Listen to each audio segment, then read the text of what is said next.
Hello and welcome to JK study circle. तो दोस्तों EMRS की तरफ से रिक्रूटमेंट नोटिफिकेशन निकाली गई है जिसमें teaching and non teaching posts को आउट कर दिया गया है। अराउंड 4062 न्यू पोस्ट देखने को मिल रही है। क्वालिफिकेशन ग्रेजुएशन पास रहने वाली है। 19 अक्टूबर 2023 को इन पोस्ट्स के लिए लास्ट डेट रखा गया है। टीचिंग पोस्ट्स में PGT के पोस्ट्स है, इसी तरह TGT के पोस्ट्स है, प्रिंसिपल के पोस्ट्स है, और जो आपका नॉन टीचिंग में अकाउंटेंट के पोस्ट्स है, जूनियर अकाउंटेंट के पोस्ट्स है और लैब अटेंडेंट के पोस्ट्स देखने को मिल रही है। ऑल इंडिया की वैकेंसी है, मेल एंड फीमेल दोनों यहाँ पे एलिजिबल है। अगर आपने ग्रेजुएशन की हुई है, BEd किया हुआ है, MSc किया हुआ है तो आप एलिजिबल है। 10+2 है आप, तो आप एलिजिबल है, आप अप्लाई कर सकते हैं। तो चलिए सबसे पहले आपको ऑफिशियल नोटिफिकेशन दिखाते हैं। यह आपके सामने official notification Eklavya model residential school EMRS की तरफ से ये रिक्रूटमेंट नोटिफिकेशन निकाली गई है।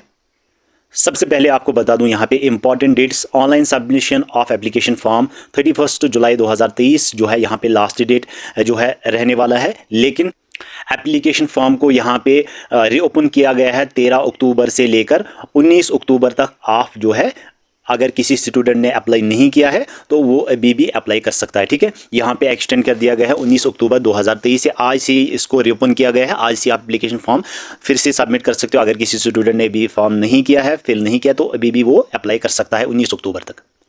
एप्लीकेशन फ़ी की अगर हम बात करें तो प्रिंसिपल पोस्ट के लिए 2000 का यहाँ पे फ़ी रखा गया है, PGT के लिए 1500 का एंड नॉन टीचिंग स्टाफ के लिए 1000 का फ़ी रखा गया है, ठीक है।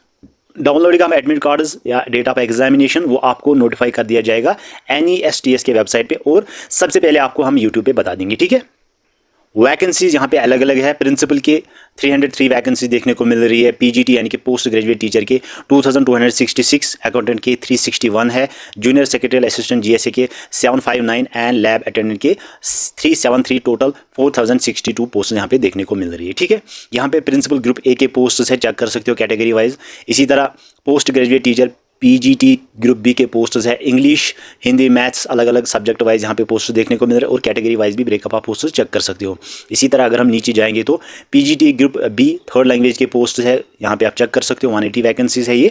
इसी तरह नॉन टीचिंग में सबसे पहले यहाँ पे जूनियर सेक्रेटरी के 759 पोस्ट है, अकाउंटेंट के 361 एंड लैब अटेंडेंट के 373, टोटल 1493 पोस्ट देखने को मिल रही है फॉर नॉन टीचिंग पोस्ट।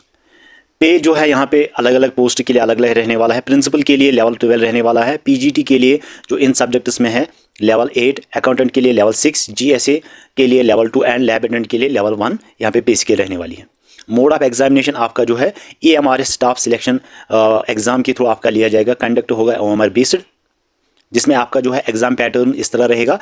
सबसे पहले exam objective type 130 marks and language competency test के 20 मार्क्स, जिसमें आपका सिलेबस यहाँ पे दिया हुआ है। रीजनिंग एंड न्यूमेरिकल एबिलिटी के 10 यहाँ पे मार्क्स होंगे, 10 क्वेश्चंस होंगे। इसी तरह general awareness, language and competency test, academic and residential aspects, administration and finance जो डिटेल में जो है सिलेबस दिया हुआ है इनके वेबसाइट पर।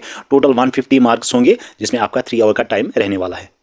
इसी तरह PGT पोस्टर्स के लिए अलग यहाँ पे सिलेबस दिया हुआ है ऑब्जेक्टिव टाइप क्वेश्चंस के लिए, और अकाउंटेंट के लिए भी अलग से सिलेबस दिया हुआ है, और जूनियर सेक्रेटरियल असिस्टेंट के लिए भी अलग सा सिलेबस है, लैब अटेंडेंट के लिए भी अलग सा सिलेबस यहाँ पे सेपरेटली दिया हुआ है। 0.25 की नेगेटिव मार्किंग यहाँ पे रहने वाली है। डिटेल जो सिलेबस रहेगा एग्जामिनेशन के लिए वो आपको यहाँ पे मिल जाएगा, ये है इनकी वेबसाइट, डिटेल सिलेबस आप चेक कर सकते हो।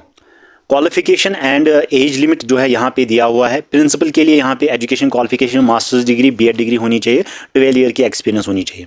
PGT के लिए यहाँ पे पोस्ट ग्रेजुएट होनी चाहिए इन सब सब्जेक्ट्स में जो यहाँ पे सब्जेक्ट मेंशन किए हुए है। उसके साथ यहाँ पे जो कंप्यूटर साइंस में है आपको MSc होना चाहिए कंप्यूटर साइंस में। अकाउंटेंट के लिए डिग्री होनी चाहिए आपको कॉमर्स में, एंड जूनियर सेक्रेटरी असिस्टेंट के लिए 12th पास एंड 35 वर्ड्स पर मिनट की जो है स्पीड होनी चाहिए आपको, टाइपिंग स्पीड। उसके लिए उसके साथ ही लैब अटेंडेंट के लिए 10th पास प्लस डिप्लोमा होनी चाहिए आपको लेबॉर्ट्री में। और यहाँ पे एज भी दी हुई है अलग अलग पोस्ट के लिए अलग अलग। यहाँ पे प्रिंसिपल के लिए 50 है, PGT के लिए 40 है, इसी तरह 40 है PGT कंप्यूटर साइंस के लिए, 30 ईयर्स है अकाउंटेंट के लिए, और अलग अलग पोस्ट के लिए अलग अलग एज लिमिट रखी गई है। एज रिलैक्सेशन यहाँ पे मेंशन की हुई है अलग अलग कैटेगरी वाइज, वो भी आप चेक कर सकते हो। एग्जामिनेशन सेंटर्स की बात करेंगे तो यहाँ पे स्टेट दिया हुआ है, एग्जामिनेशन सिटी दी हुई है। हर किसी स्टेट हर किसी जो है UT में यहाँ पे एग्जामिनेशन सेंटर्स रहने वाले हैं। जम्मू एंड कश्मीर के लिए सिटी श्रीनगर में आपकी जो है एग्जामिनेशन रहने वाला है। तो गाइज ये था आज का जॉब अपडेट। हम मिलते हैं नेक्स्ट जॉब अपडेट में इसी यूट्यूब चैनल पर। बाय।